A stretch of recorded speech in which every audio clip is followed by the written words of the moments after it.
Number 11, just make sure you understand that these are just less thans, not less than or equal to's. The solution is x is from -1 to 5.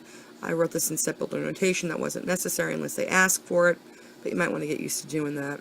This was a quadratic inequality, and it's a quadratic inequality. There's a quadratic, there's the inequality.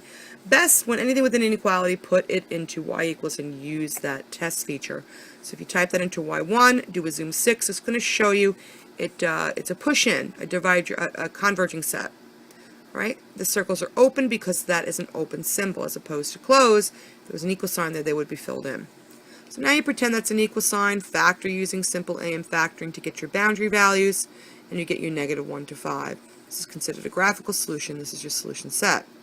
Now if you see here, we only have one variable, right? If you look at number 12, we have a quadratic inequality with 2 variables. It's going to be a 2-dimensional graph. So what you want to do is get it in this form, y symbol, in this case it's greater than or equal to x squared, that's a square there, minus x minus 6. And I'm going to show you what that looks like in the calculator right here. So I put this into the calculator right here into y1. And notice what I did here is I toggled all the way to the left and I hit enter, I think twice, and that looks like a greater than symbol. So when I do a zoom 6, you're going to see your 2-dimensional graph. So you can see this is a parabola. It crosses at -2 and 3. If I were to actually graph this like as a part 2 question, this is an excellent way to see where the shading is. If you don't want to use a graph, you can pick what we call test points. Pick like 0, 0. If 0, 0 checked in the original, you would shade in. If it didn't check, you'd shade out. The only flaw with this calculator shading is it doesn't tell you if the boundary is dotted or solid. If the original boundary is an open symbol, like less than or greater than, this would be dotted.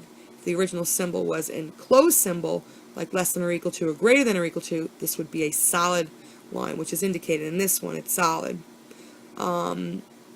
So if you want to graph this as a part 2, you can graph your parabola, look in your table. You can look in your table by doing second graph and look at your table values. Look for symmetry in your table. You can see we see symmetry right around here. -6 is the -4 is the 0. Plot those points as a parabola, connect it as a solid line, and then shade it in. All right, so getting back to here, again, make sure you look at your choices that it was choice 1, that it crossed at -2 and 3 as opposed to any other value.